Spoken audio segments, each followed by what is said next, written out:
सौम्या एक ब्राह्मण कन्या थी जो अत्यंत रूपवती थी। जब वो विवाह के योग्य हुई तो उसका पिता बनवारी लाल अपनी बेटी के लिए सुयोग्य वर देखने लगा। बनवारी लाल अपनी बेटी को देखने जिस किसी भी योग्य व्यक्ति को घर बुलाता तो वो हर किसी को मना कर देती। एक दिन इन सबसे परेशान हो सौम्या अपने पिता से बोली, पिताजी तुम ये रोज रोज मुझे देखने के लिए लड़कों को घर बुलाना बंद कर दो। मैं अपनी मर्जी अपनी पसंद से लड़का देखकर विवाह करूंगी। सौम्या बनवारी की इकलौती बेटी होने के कारण उसे बहुत प्यारी थी, इसलिए बिना किसी ना नुकर के वो अपनी बेटी की बात मान लेता है।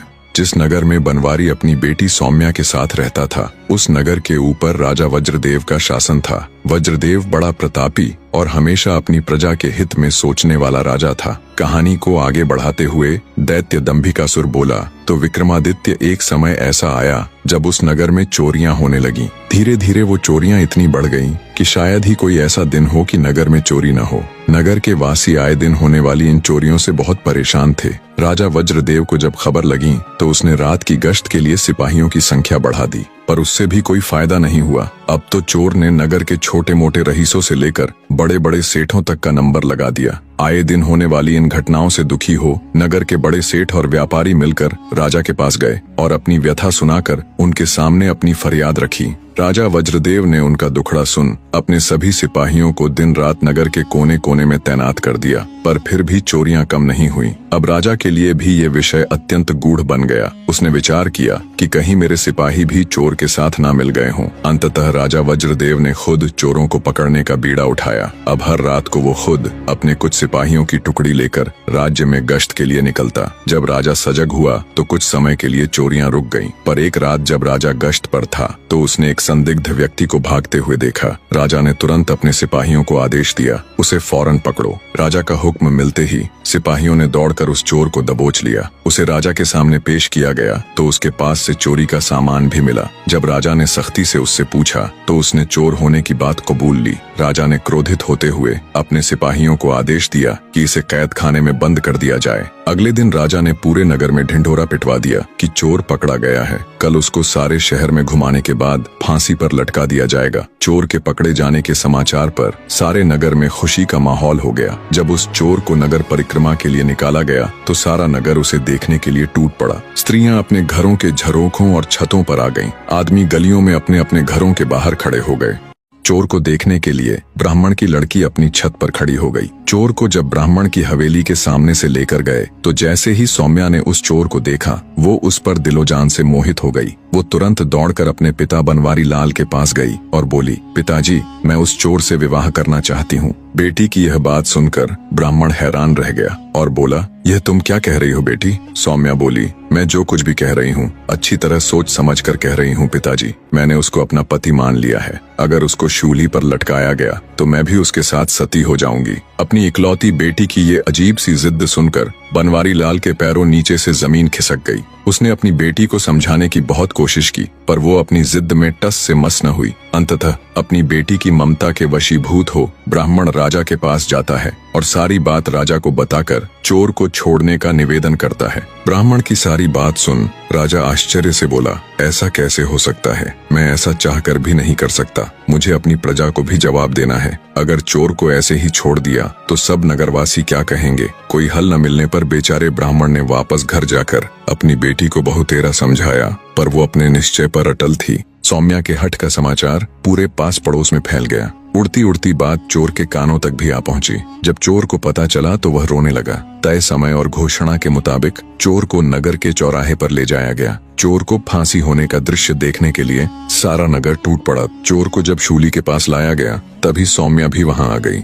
उसके बाल बिखरे हुए थे। उसने बिल्कुल एक वियोगिनी के जैसा वेश बना रखा था। भीड़ के बीच खड़ी हो उसने घोषणा की कि इस चोर को वह अपना पति मान चुकी है और उसके शूली पर चढ़ाए जाने के साथ ही वो भी सती हो जाएगी। उसकी घोषणा सुन वहां मौजूद नगर के लोग उसे समझाने लगे, पर सौम्या ने किसी की भी बात नहीं मानी। चोर को जब इस सारी घटना का पता चला तो वह ठठाकर हंस पड़ा कि वह सती होने वाली है। कुछ समय पश्चात चोर को शूली पर लटका दिया गया। आगे दैत्य दंभिकासुर बोला, तो विक्रमादित्य ब्राह्मण की लड़की सौम्या अपनी घोषणा के अनुसार उस चोर की मृत देह को अपनी गोद में रखकर सती हो गई। उसने अपना वचन निभाया। अब तुम मुझे बताओ कि चोर सौम्या के प्यार की खबर पाकर रोया क्यों और उसके सती होने के इरादे पर ठठाकर हंसा क्यों? उसे तो सौम्या के प्यार की खबर पाकर खुश होना चाहिए था और सती होने की सूचना पर रोना। राजा विक्रमादित्य कुछ सोचकर बोले, सुनो दुष्ट दैत्य, जब चोर को यह पता चला कि ब्राह्मण बनवारी लाल की पुत्री सौम्या उससे प्यार करती है तो वो अपनी तकदीर पर रोया कि अगर सौम्या का प्यार उसे पकड़े जाने से पहले मिल जाता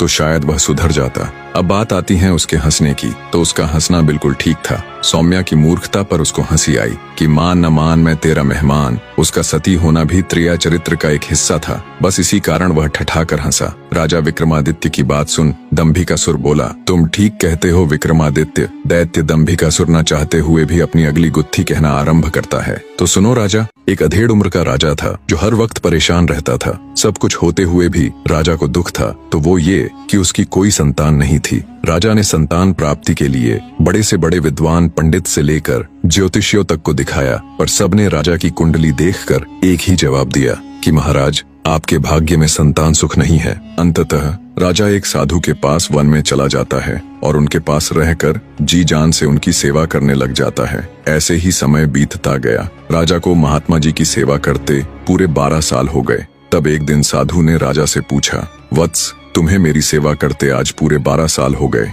इन 12 सालों में न कभी मैंने तुमसे तुम्हारे यहाँ आकर मेरी सेवा करने का उद्देश्य पूछा और न ही कभी तुमने मुझसे कुछ मांगा। मैं तुम्हारी सेवा से बहुत प्रसन्न हूँ, मांगो जो भी मांगना चाहते हो। तब राजा ने हाथ जोड़ साधु महात्मा जी से कहा, महाराज, मुझे किसी चीज की कोई कमी नहीं है, बस कमी है तो एक संतान की। अगर आप मुझे कुछ देना ही चाहते हैं तो मुझे संतान प्राप्ति का आशीर्वाद दीजिए। तब साधु महाराज ने कुछ देर ध्यान लगाया और बोले, वत्स, तुम्हारे भाग्य में तो संतान सुख है ही नहीं, पर चूंकि तुमने मेरी 12 साल तक सेवा की है तो तुम्हें खाली हाथ तो नहीं भेजूंगा। बेटा, मैं तुम्हें संतान प्राप्ति का आशीर्वाद तो दे दूंगा, पर तुम्हें जो पुत्र होगा उसकी आयु केवल 20 वर्ष की ही होगी। महात्मा जी की बात सुन राजा बोला, हे साधु महाराज, 20 वर्ष ही सही, हमें संतान सुख तो मिलेगा। और वैसे भी महाराज, मेरी आयु 60 वर्ष की तो हो ही चुकी है। 20 वर्ष तक तो शायद मैं भी जिंदा न रहूं। इसलिए हे महाराज, कृपया मुझे संतान प्राप्ति का आशीर्वाद दीजिए। राजा की बात सुन महात्मा जी राजा को संतान प्राप्ति का आशीर्वाद दे देते हैं। साधु महाराज को प्रणाम कर राजा खुशी खुशी अपने राज्य लौट आता है। कुछ ही दिन पश्चात महारानी गर्भवती हो जाती है। पूरे राज्य में खुशियों का माहौल था। तय समय पर महारानी जी ने एक बिल्कुल स्वस्थ पुत्र को जन्म दिया। ये देख राजा की खुशी का ठिकाना न रहा। राजा ने अपने पुत्र का नाम वीरध्वज रखा। वीरध्वज जब थोड़ा बड़ा हुआ तो राजा ने उसको शिक्षा ग्रहण करने के लिए बाहर भेजने की बजाय राजमहल में ही उसकी शिक्षा की व्यवस्था कर दी। समय बीतता गया। राजकुमार वीरध्वज की सभी प्रकार की शिक्षा और शस्त्र विद्या पूरी हो चुकी थी। वो अब एक आकर्षक युवा बन चुका था। राजकुमार के जवान होते ही दूसरे राज्यों से उसके विवाह के प्रस्ताव आने लगे। राजा भी अपने पुत्र के लिए योग्य कन्या देखने लगे। वे साधु की बात को बिल्कुल भूल चुके थे कि उसके पुत्र की आयु तो सिर्फ 20 वर्ष ही है। पुत्र सुख मिलने के पश्चात राजा की सेहत भी एकदम ठीक ठाक थी। जब उसके पुत्र का 20वां साल लगा तब राजा को साधु की बात याद आई। बात याद आते ही राजा फिर चिंता में रहने लगा। जब रानी को राजा की चिंता का कारण पता चला तो वो भी चिंतित हो उठी। फिर कुछ सोचकर रानी बोली, महाराज, आपको फिर से उन्हीं महात्मा के पास जाना चाहिए। वो अवश्य ही इस समस्या का कुछ हल जरूर बताएंगे। राजा को रानी की बात बिल्कुल ठीक लगी। राजा तुरंत वन की ओर निकल पड़ता है।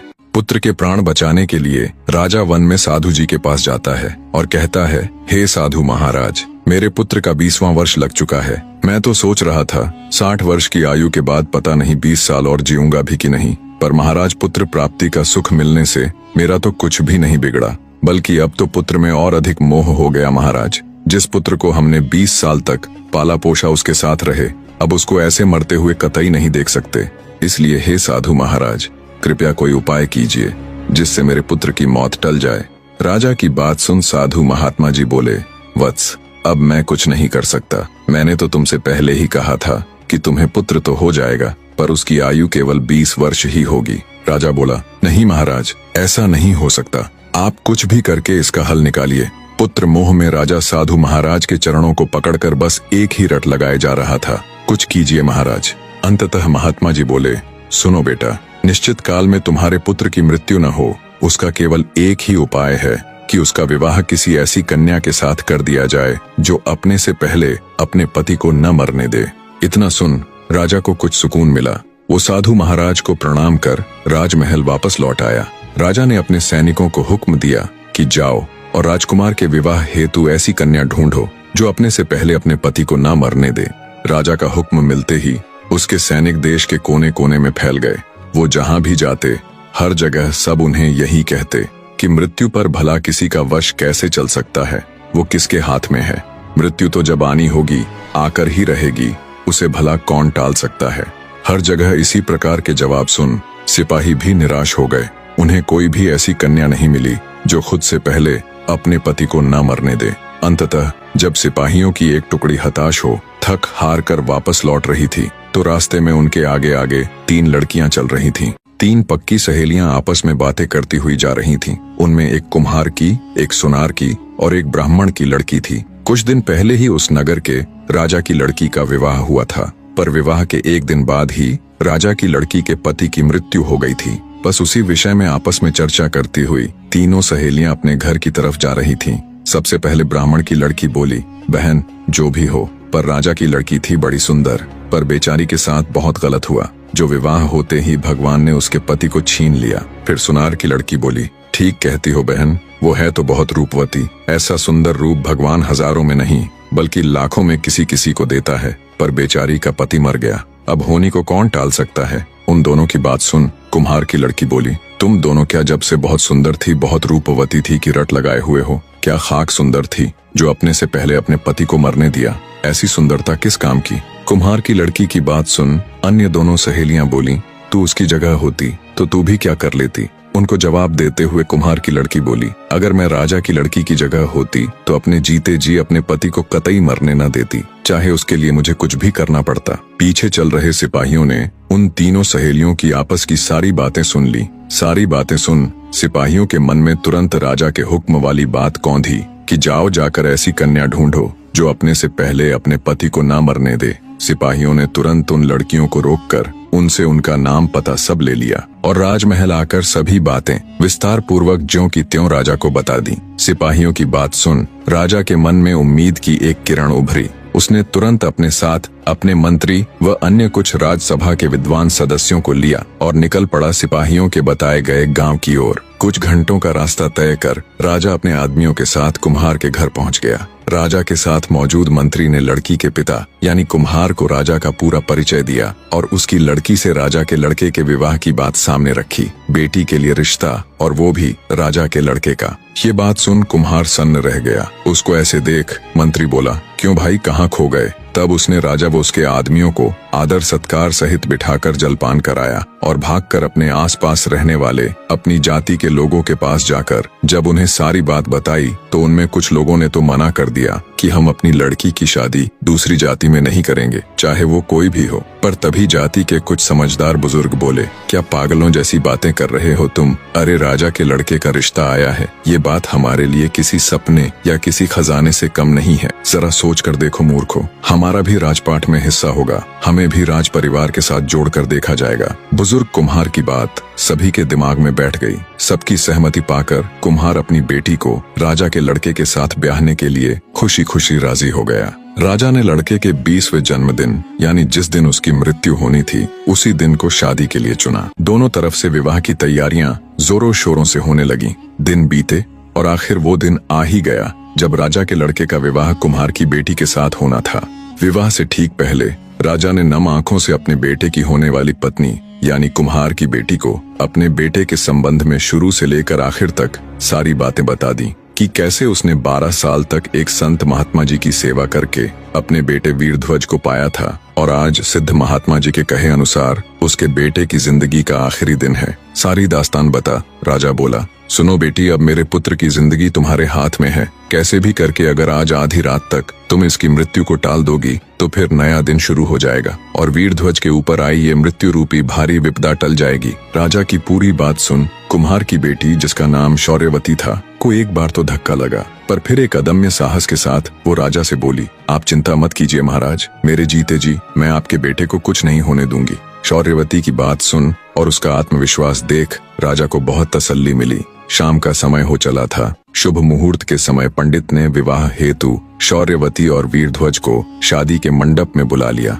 और मंत्र पढ़ने लगा। तभी एक सांप फुफकारता हुआ राजकुमार वीरध्वज को डसने के लिए वहां आया। सांप जैसे ही उसके नजदीक आया तो चौकन्नी होकर बैठी शौर्यवती की नजर उस पर पड़ गई। उसे समझते देर न लगी कि ये सांप उसके पति को खाने के लिए ही यहाँ आया है। उसने अपना हाथ आगे बढ़ाया और सांप को पकड़कर उसके मुख को अपने एक पैर के नीचे दबाकर बैठ गई। ईश्वर की मर्जी कहो या उनका चमत्कार, वहाँ मौजूद किसी भी व्यक्ति की नजर उस सांप पर नहीं पड़ी। कुम्हार की बेटी सांप के मुख को अपने एक पैर के नीचे दबाकर बैठी रही। कुछ देर बाद उस सांप की पत्नी वहां आई और कुम्हार की लड़की से बोली, मेरे पति को तुम क्यों अपने पैर के नीचे दबाकर बैठी हो? कृपया उसे छोड़ दो, अन्यथा इस हालत में उसके प्राण निकल जाएंगे। नागिन की बात सुन शौर्यवती बोली, तुम्हारा पति यहाँ किसी की भलाई में थोड़े ही न आया था। वो मेरे पति को डसकर उसके प्राण हरने के लिए यहाँ आया था। अगर मैंने उसे छोड़ा तो वो फिर से मेरे पति को डसने की कोशिश करेगा। तब नागिन बोली, नहीं, अब वो ऐसा नहीं करेगा। मैं वचन देती हूँ, तुम्हारे छोड़ते ही मैं अपने पति को यहाँ से लेकर चली जाऊंगी।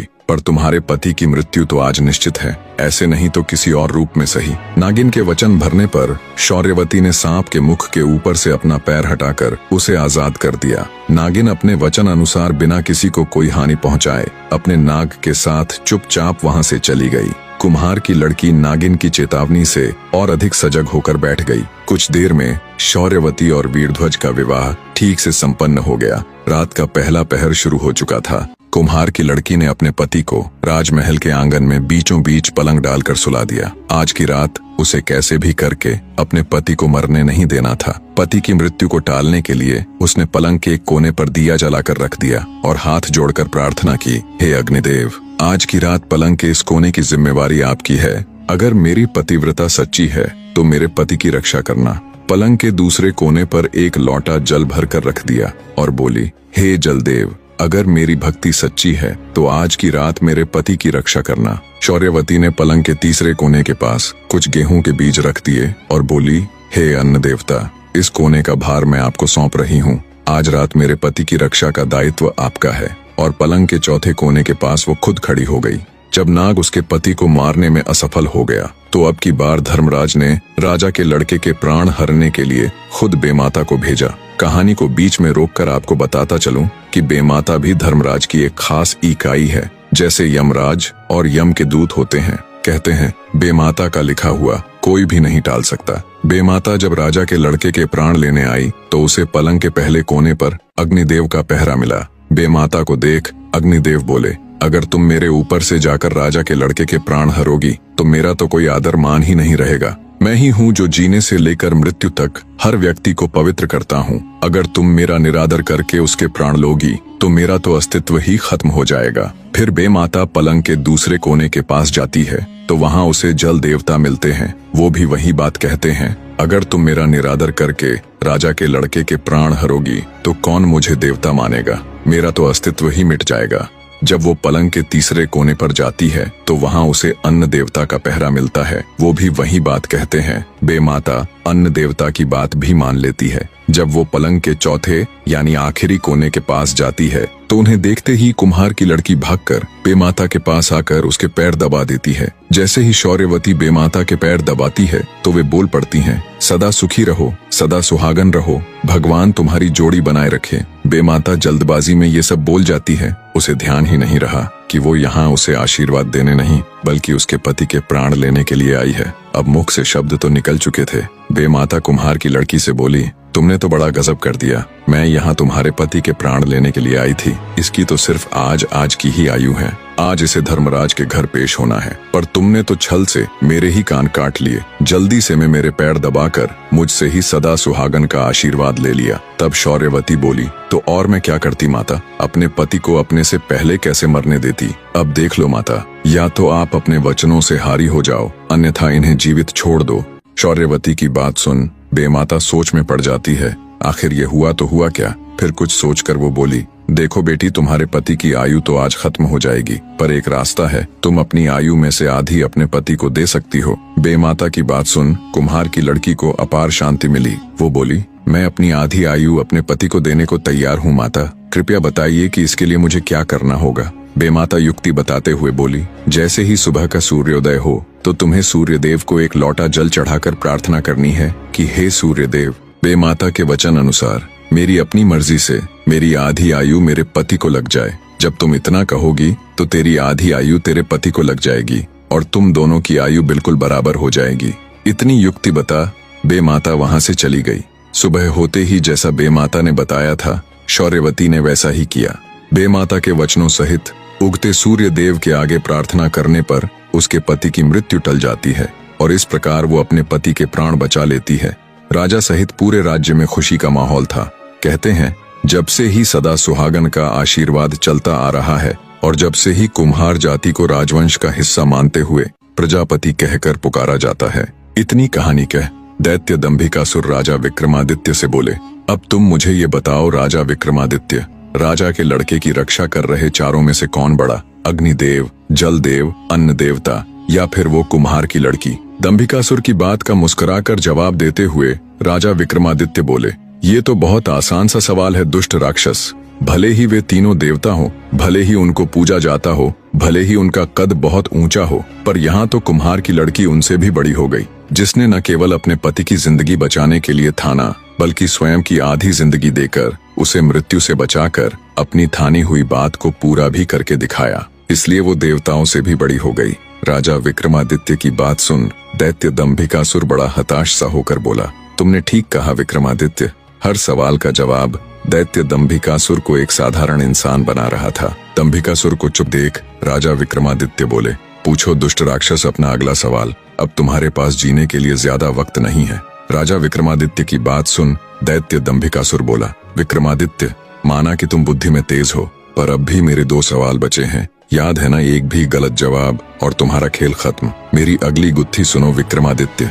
शशिबाला जैसे ही जवान हुई उसके रूप यौवन के चर्चे दूर दूर तक फैल गए। एक तो शशिबाला कंचनपुर नरेश की इकलौती संतान थी, दूसरा वो इतनी खूबसूरत थी कि कोई अगर पल भर के लिए भी उसे देख ले तो पूरी जिंदगी भुला न सके। अत्यधिक सुंदर और इकलौती संतान होने के कारण आस पड़ोस तथा दूर दराज के राज्यों से राजकुमारों के रिश्ते उसके लिए आने लगे। राजकुमारी के लिए इतने रिश्तों को देख एक ओर तो कंचनपुर नरेश अत्यंत प्रसन्न थे, पर दूसरी ओर स्तब्ध भी थे कि राजकुमारी के लिए किस रिश्ते को स्वीकारे और किसको ठुकराए। आखिर उन्होंने राजकुमारी शशिबाला से ही हर रिश्ते पर विचार विमर्श करना शुरू कर दिया, मगर राजकुमारी ने उनमें से किसी भी रिश्ते को स्वीकार नहीं किया। धीरे धीरे समय गुजरने लगा। कंचनपुर नरेश को चिंता सताने लगी कि एक से बढ़कर एक राजकुमार का रिश्ता आ रहा है, पर राजकुमारी तो हर रिश्ते को ठुकरा देती है। आखिर इसके मन में क्या है? आखिर यह चाहती क्या है? एक दिन नरेश ने अपनी बेटी से पूछ ही लिया, बेटी, तू हर रिश्ते को ठुकरा रही है, इसका क्या कारण है? क्या तुझे उनमें से कोई भी राजकुमार पसंद नहीं?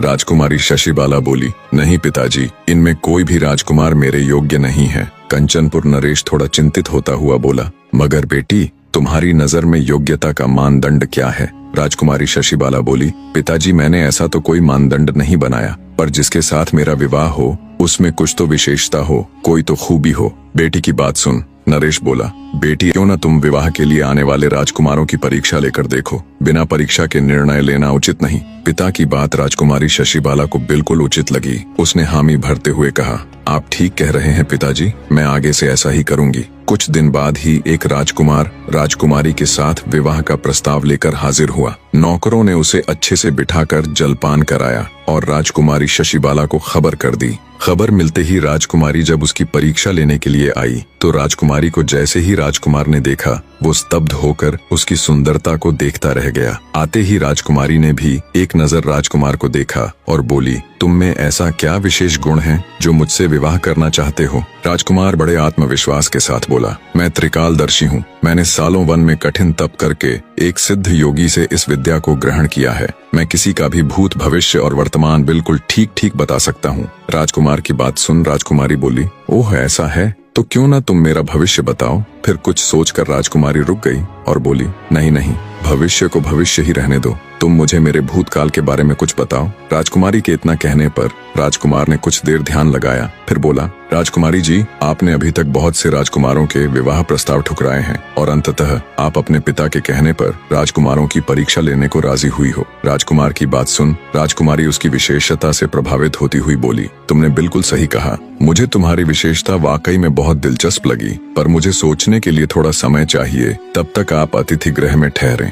राजकुमारी के सौंदर्य की चर्चा सुन उससे विवाह करने को उत्सुक एक और महारथी राजकुमार राजमहल आया। राजकुमारी शशिबाला ने उससे भी सवाल किया कि तुम्हारे अंदर ऐसी क्या खूबी है जो मैं तुम्हारे साथ विवाह करूं। राजकुमारी को जवाब देते हुए राजकुमार बोला, मैंने सालों तपस्या करके अद्भुत ज्ञान हासिल किया है। उस ज्ञान के बलबूते पर मैंने एक ऐसे दिव्य रथ का निर्माण किया है जिसे कहीं भी जाने के लिए घंटे नहीं बल्कि कुछ पल ही लगते हैं। मेरे द्वारा बनाया गया रथ न सिर्फ धरती पर बल्कि पहाड़ और समुद्र से लेकर आकाश तक में कहीं भी जा सकता है, वो भी बस कुछ ही पलों में। राजकुमारी शशिबाला उस राजकुमार की विशेषता से भी बहुत प्रभावित हुई। पहले की तरह राजकुमारी ने उस राजकुमार से भी सोचने के लिए थोड़ा समय मांगा और उसे भी अतिथि गृह में ठहरा दिया। राजकुमारी शशिबाला गहरी सोच में थी कि इन दोनों में से वो किसके साथ विवाह करे। दोनों की ही विशेषताओं ने उसे बहुत प्रभावित किया। ऐसे ही 2 दिन का समय बीत जाता है। राजकुमारी फैसला नहीं कर पा रही थी कि तभी राजकुमारी से विवाह इच्छित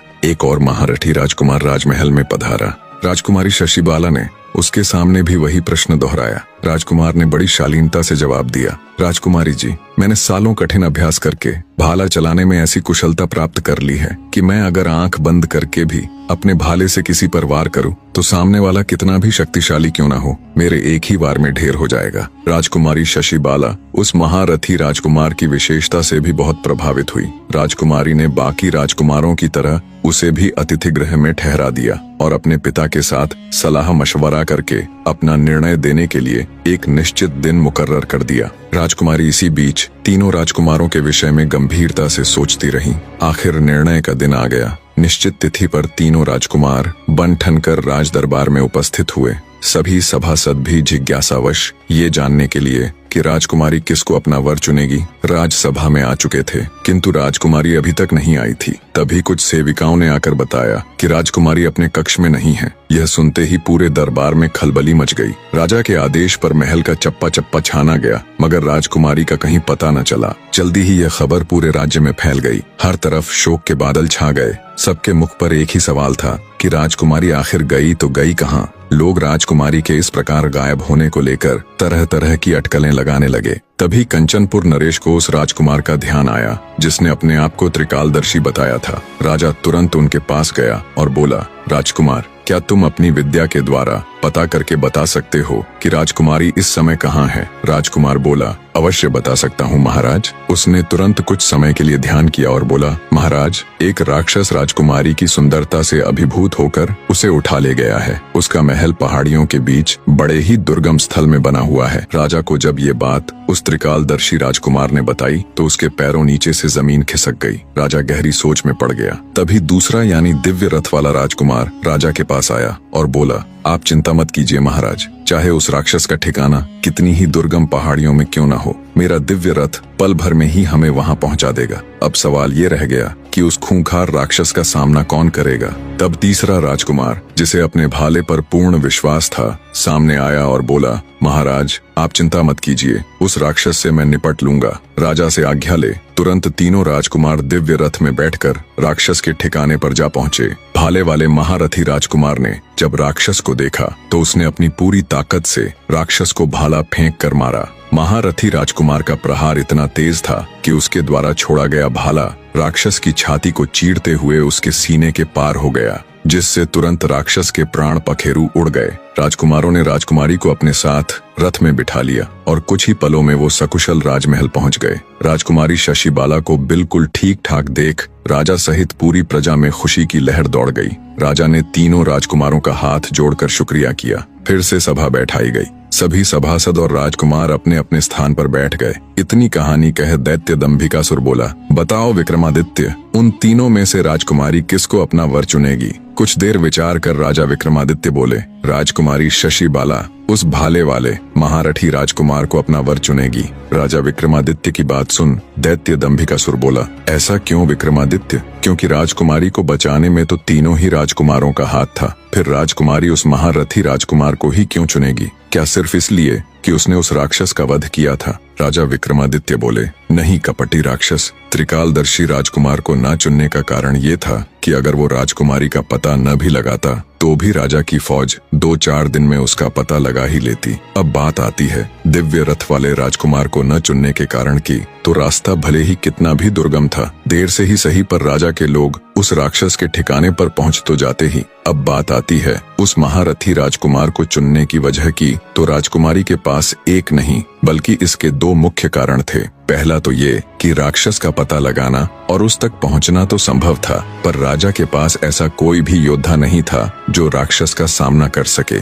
और दूसरा और सबसे मुख्य कारण ये कि राजकुमारी राजा की इकलौती संतान थी, तो उसे पति के रूप में एक ऐसा शक्तिशाली व्यक्ति चाहिए था जो उसके पिता के पूरे राज्य को भी संभाल सके, जो कि वो महारथी राजकुमार पूर्ण रूप से था। विक्रमादित्य की बात सुन दैत्य दंभिकासुर बोला, तुमने ठीक कहा विक्रमादित्य। दैत्य दंभिकासुर ना चाहते हुए भी अपनी आखिरी यानी 7वीं गुत्थी सुनाना आरंभ करता है। तो सुनो राजा। एक बला की खूबसूरत लड़की कुएं पर पानी भर रही थी। नगर नरेश जब उधर से गुजरा तो उसकी नजर उस नवयौवना पर पड़ गई। इतनी सुंदर नारी राजा ने अपने पूरे जीवन काल में नहीं देखी थी। पास जा जब राजा ने उस लड़की से उसका नाम पता पूछना चाहा तो बिना कोई उत्तर दिए वो चुपचाप वहां से भाग गई। मंत्रमुग्ध सा हो राजा भी अपने घोड़े पर बैठ लड़की के पीछे पीछे हो लिया। सहमी हुई लड़की भागकर अपने घर में घुस गई और अपने पिता से बोली, पिताजी, कोई अनजान व्यक्ति मेरे पीछे पीछे आ रहा है। लड़की का पिता जब तक कुछ समझ पाता तब तक राजा भी उस लड़की के पीछे पीछे उसके घर के अंदर आ गया। जब लड़की के पिता ने राजा को देखा तो उसने तुरंत राजा को पहचान लिया। व्यक्ति हाथ जोड़कर बोला, महाराज, एक गरीब के घर आपका कैसे आना हुआ? राजा बोला, अगर तुम्हें कोई परेशानी ना हो तो मैं तुम्हारी बेटी के साथ विवाह करना चाहता हूँ। राजा की बात सुन हैरान ब्राह्मण बोला, महाराज, भला मुझे क्या परेशानी होगी? उल्टा मैं तो बहुत खुश हूँ कि मेरी बेटी रानी बनेगी। दूसरे कक्ष में खड़ी ब्राह्मण कन्या ने जब सारी बात सुनी तो वो भी शर्मा गई। ब्राह्मण ने खुशी खुशी तुरंत सारा ताम झाम कर अपनी बेटी का विवाह राजा के साथ कर दिया। राजा अपनी नवविवाहिता पत्नी को अपने साथ घोड़े पर बैठा राजमहल की तरफ चल पड़ा। चलते चलते रात का समय हो गया और रास्ते में एक घना जंगल लगता था। जब राजा उस जंगल में से निकलने लगा तो ब्राह्मण कन्या बोली, महाराज, मुझे बहुत जोरों की प्यास लगी है। रानी की बात सुन राजा घोड़ा रोककर आसपास कोई पानी का कुआं, कोई झरना खोजने लगा। उसी जंगल में एक खूंखार आदमखोर दानव रहता था। जब भी कोई उस जंगल से गुजरता तो दानव को आदम यानी मनुष्य की महक आ जाती थी। कई दिनों के भूखे आदमखोर को जब मानव गंध आई तो वो खिल उठा और तेजी से गंध की दिशा में बढ़ने लगा। कुछ ही समय में दानव रानी के पास जा पहुंचा। रानी ने जब अपने सामने एक खूंखार आदमखोर दानव को देखा तो उसकी चीख निकल गई। पानी खोजने गया राजा रानी की चीख सुनते ही घबरा गया और तुरंत भागकर वापस आया। देखा तो उसकी नवविवाहिता पत्नी एक खूंखार दानव की कैद में है। राजा हाथ जोड़कर रानी को छोड़ने के लिए दानव के सामने मिन्नतें करने लगा। अब दानव तो कई दिनों का भूखा था, इसलिए उस पर राजा की मिन्नतों का कोई असर नहीं हुआ। तब राजा बोला, सुनो राक्षस, मैं इस नगर का राजा हूँ। अगर तुम मेरी पत्नी को छोड़ दोगे तो मैं हर सप्ताह तुम्हारे भोजन के लिए किसी हष्टपुष्ट व्यक्ति को तुम्हारे पास भेज दिया करूंगा। ये मेरा वचन है। दानव सोचने लगा, अगर मैं आज राजा की पत्नी को खा लेता हूँ तो मेरी सिर्फ आज की भूख मिटेगी, पर अगर मैं इसे छोड़ देता हूँ तो हर सप्ताह मुझे बैठे बिठाए ताजा स्वादिष्ट गोश्त खाने को मिलेगा। ये विचार कर दानव ने राजा की पत्नी को छोड़ दिया और बोला, तुम्हारे पास 7 दिन का समय है। अगर तुमने अपना वचन नहीं निभाया तो याद रखना, मैं तुम्हारे महल में घुसकर किसी को भी जीवित नहीं छोड़ूंगा।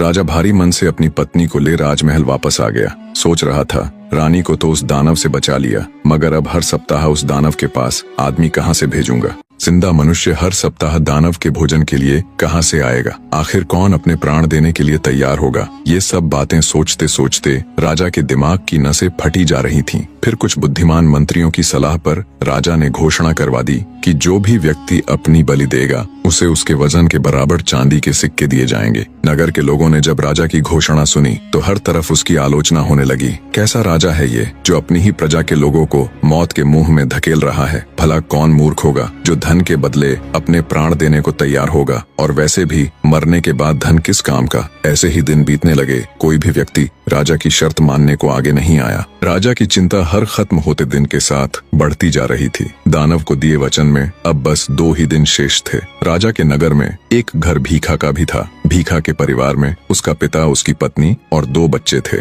भीखा मेहनत मजदूरी करके बड़ी ही मुश्किल परिस्थितियों में अपने परिवार का लालन पालन करने की नाकाम कोशिश कर रहा था, क्योंकि हर रोज उसे काम भी नहीं मिलता था। परिवार की स्थिति इतनी दयनीय थी कि जिस दिन भीखा को काम नहीं मिलता उस दिन परिवार के सदस्यों को भूखा ही सोना पड़ता। भीखा के बाप ने भीखा को राजा की घोषणा के बारे में बताकर उसे राजा के पास जाने की सलाह दी। पिता के मुख से ऐसी बात सुन भीखा का हृदय मारे दुख के छलनी हो गया, पर बेचारा करता भी तो क्या। वो पिता की बात से सहमत हो गया और अत्यंत भारी हृदय से राजा के पास चला जाता है और कहता है, मैं उस दानव के पास जाने के लिए तैयार हूँ। भीखा की बात सुन राजा को कुछ शांति मिली। सिपाहियों की निगरानी में भीखा को दानव के पास जाने के लिए विदा कर दिया जाता है। बेचारा भीखा चलता जाता और सोचता जाता। चलते चलते अचानक वो जोर जोर से हंसने लगा और फिर रोने। फिर कुछ सोचकर वो दृढ़ निश्चय कर उस दानव के पास जाता है। भूख से तिलमिला रहे दानव ने उसे देखा तो तुरंत उस पर झपट पड़ा, पर दानव जब उस पर झपटा तो वो फुर्ती से एक और हट गया और मौका देख निगरानी के लिए आए हुए एक सैनिक के भाले को ले तेजी से उस दानव के ऊपर वार किया। दानव इसके लिए बिल्कुल भी तैयार नहीं था। जैसे ही उसे भाला लगा वो घायल हो गिर पड़ा। घायल पड़े दानव पर भीखा एक के बाद एक तब तक वार करता गया जब तक उसका दम नहीं निकल गया। इतनी कहानी कह दैत्य दंभिकासुर राजा विक्रमादित्य से बोला, बताओ विक्रमादित्य, जब राजा के सिपाही भीखा को दानव के पास लेकर जा रहे थे तो वो चलते चलते अचानक से हंसा क्यों और फिर रोया क्यों? राजा विक्रमादित्य बोले, सुनो कपटी राक्षस, जब भीखा को दानव के पास लेकर जाया जा रहा था तो उसने विचार किया कि इस दुनिया में कोई किसी का नहीं, पैदा करने वाले पिता से लेकर प्रजा का रक्षक राजा तक। इसी विचार के साथ वो पहले हंसा और फिर रोया। फिर उसने सोचा कि मनुष्य को अपने भाग्य की लड़ाई स्वयं ही लड़नी पड़ती है। बस इसी बात ने उसे प्रेरणा दी और वो उस आदमखोर दानव से भिड़ गया और विजयी हुआ। विक्रमादित्य का जवाब सुन दंभिकासुर बोला, तू वाकई में बड़ा बुद्धिमान है विक्रमादित्य, पर अफसोस इस बात का है कि अब तू मेरे हाथों मरने वाला है। आखिर कैसे अंत हुआ दैत्य दंभिकासुर का? जब राजा विक्रमादित्य दैत्य दंभिकासुर के 7वें यानी आखिरी प्रश्न का उत्तर देते हैं तभी आकाश में जोर से बिजली की गर्जन हुई और दंभिकासुर के गले में देवताओं के वरदान स्वरूप पहनी गई हड्डियों की माला धूमिल होते हुए गायब हो गई। देवताओं का दिया वरदान खत्म हो चुका था। ये देख एक बार तो दैत्य हिचकिचाया। अपनी विशाल गदा को उठाकर गर्जना करते हुए दंभिकासुर बोला, तू वाकई में बड़ा बुद्धिमान है विक्रमादित्य, पर अफसोस इस बात का है कि तू अब मेरे हाथों मरने वाला है। तू क्या समझता था कि मैं देवताओं के वरदान के सहारे जिंदा हूँ? नहीं, अरे तेरे जैसे कीड़े को मसलने के लिए मुझे किसी वरदान की आवश्यकता नहीं। दैत्य दंभिकासुर की बात सुन राजा विक्रमादित्य भी चौकस हो अपनी तलवार संभाल लेते हैं और कहते हैं, दुष्ट राक्षस, वरदान टूटा पर तेरा अहंकार नहीं। तुझे अब भी तेरा अंत नजर नहीं आ रहा। अहंकार व्यक्ति को अंधा बना देता है। आज तेरा अंत निश्चित है दुष्ट दानव। राजा विक्रमादित्य की बात सुन अत्यंत क्रोधित हो दैत्य दंभिकासुर बोला, अंत? मेरा अंत इतना आसान नहीं। अरे अंत तो आज तेरा होगा कीड़े। इतना कह दैत्य दंभिकासुर राजा विक्रमादित्य की तरफ बढ़ता है और अपनी गदा से राजा विक्रमादित्य के ऊपर वार करता है। दोनों के बीच भीषण युद्ध शुरू हो जाता है। लंबी लड़ाई से जब दंभिकासुर थकने लगा तब मौका देख राजा विक्रमादित्य ने अपनी पूरी ताकत से दंभिकासुर के ऊपर प्रहार किया। राजा विक्रमादित्य की धारदार तलवार दंभिकासुर की छाती को चीरते हुए उसके सीने में जा घुसी। दर्द से कराहता हुआ दैत्य दंभिकासुर अपनी आखिरी सांस लेता हुआ बोला, यह असंभव है, मैं तो अमर। राजा विक्रमादित्य बीच में ही बोल पड़े, कपटी राक्षस, अमरता सत्य और धर्म में है, दानवी वरदानों में नहीं। तेरे जैसे अहंकारी अमर नहीं होते बल्कि इतिहास में दफन होते हैं। अंततः राजा विक्रमादित्य के इस निर्णायक वार से दैत्य दंभिकासुर का अंत हो जाता है। दैत्य के धरा पर गिरते ही चारों ओर एक गहरी शांति छा गई। आकाश में बिजली कड़की और स्वर्ग से पुष्पों की वर्षा होने लगी। देवताओं ने भी राजा विक्रमादित्य के इस कृत्य को सराहा। दंभिकासुर द्वारा पत्थर बनाए गए सभी प्राणी धीरे धीरे अपने असली रूप में लौटने लगे। लखन और महेंद्र भी अपने असली रूप में आ जाते हैं। दोनों भाई एक दूसरे को देख खुश हो बहते नेत्रों के साथ एक दूसरे को गले लगा लेते हैं। दंभिकासुर के मरने के बाद गुफा का द्वार भी खुल जाता है। राजकुमारी चंद्रकला जब गुफा से बाहर आती है तो अपने पति और उसके भाई को सही सलामत देख ठिठक कर खुशी से वहीं रुक जाती है। जब लखन की नजर उसकी पत्नी यानी राजकुमारी चंद्रकला पर जाती है तो वो भागकर उसके पास जाता है। दोनों एक दूसरे को गले लगा लेते हैं। चारों ओर राजा विक्रमादित्य की जय जयकार के नारे लग रहे थे। राजा विक्रमादित्य की जय हो, राजा विक्रमादित्य आप महान हो। लखन अपने भाई और अपनी पत्नी के साथ राजा विक्रमादित्य के पास आता है। तीनों हाथ जोड़कर विक्रमादित्य का शुक्रिया करते हैं। हम किन शब्दों में आपका धन्यवाद करें राजा, आप सच में महान हैं। लखन अपने भाई महेंद्र और अपनी पत्नी के साथ खुशी खुशी घर जाते हैं। जब लखन की माँ अपने दोनों बेटों को बिल्कुल ठीक ठाक पाती है तो वो बार बार राजा विक्रमादित्य का धन्यवाद करती है और अपने दोनों बेटों को बाहों में भर लेती है। महेंद्र की पत्नी भी बहते नेत्रों के साथ अपने पति को गले लगा उस ऊपर वाले और महान राजा विक्रमादित्य का शुक्रिया करती है। चंद्रकला बेचारी, जो पहले नाग और बाद में दैत्य दंभिकासुर की कैद रहती है, अपने सारे दुखों को भूल जाती है और अपने पति लखन के साथ खुशी खुशी अपना जीवन व्यतीत करती है। फिर उनकी जिंदगी में कभी कोई नाग या दैत्य दंभिकासुर जैसी मुसीबत नहीं आई। इधर जब राजा विक्रमादित्य अपने नगर में लौटते हैं तो सारे नगरवासी उनके द्वारा दैत्य दंभिकासुर को हराकर लौटने पर उनका हार्दिक स्वागत करते हैं। चारों ओर खुशियों का माहौल था। पता नहीं कितनी ही माँ जिन्होंने अपने बेटों को खो दिया था, कितनी ही बहनें जिन्होंने अपने भाई को खो दिया था और कितनी ही औरतें जिन्होंने अपने पति को खो दिया था। सबकी खुशियों का आज कोई ठिकाना नहीं था, क्योंकि महान राजा विक्रमादित्य की बदौलत उनके वर्षों से बिछड़े हुए अपने आज उन्हें वापस मिल गए थे। अंततः इस महान गाथा का निष्कर्ष दैत्य दंभिकासुर केवल एक राक्षस नहीं था, वह उस अहंकार, क्रूरता और न्याय के विरोध का प्रतीक था जो दुनिया में बार बार अलग अलग रूपों में सामने आते हैं। उसने वरदानों के सहारे खुद को अमर समझ लिया, मगर वह यह भूल गया था कि अमरता किसी चमत्कार से नहीं, सत्य, धर्म और सेवा से अर्जित होती है। राजा विक्रमादित्य ने हमें यह सिखाया कि धैर्य, बुद्धि, साहस और न्याय से बड़े से बड़ा अभिशाप भी समाप्त किया जा सकता है। उन्होंने युद्ध किया केवल दैत्य से नहीं, बल्कि मानवता को जकड़े हुए भय से, अंधकार से और उस अहंकार से जो खुद को भगवान से ऊपर समझने लगता है। इस कथा में बसंत और महेंद्र की भाईचारे की मिसाल, चंद्रकला की निष्ठा और प्रेम और पत्थर बने निर्दोषों का दोबारा जीवन पाना यह दिखाता है कि सच्चाई चाहे जितनी भी देर से सामने आए, लेकिन जब आती है तो सब कुछ बदल देती है। और अंत में जब आकाश से पुष्प बरसते हैं तब यह सिद्ध होता है कि देवता और वो ऊपर वाला भी उन्हीं के साथ होता है जो धर्म के मार्ग पर चलते हैं। सीख, अहंकार का अंत निश्चित है। सच्चा वीर वही है जो दूसरों के लिए लड़े, न कि अपने अहं के लिए। सत्य और न्याय देर से ही सही, लेकिन जीतते जरूर हैं। और सबसे बड़ी बात, इतिहास में वही अमर होते हैं जो विनम्रता, परोपकार और बलिदान के प्रतीक बनते हैं।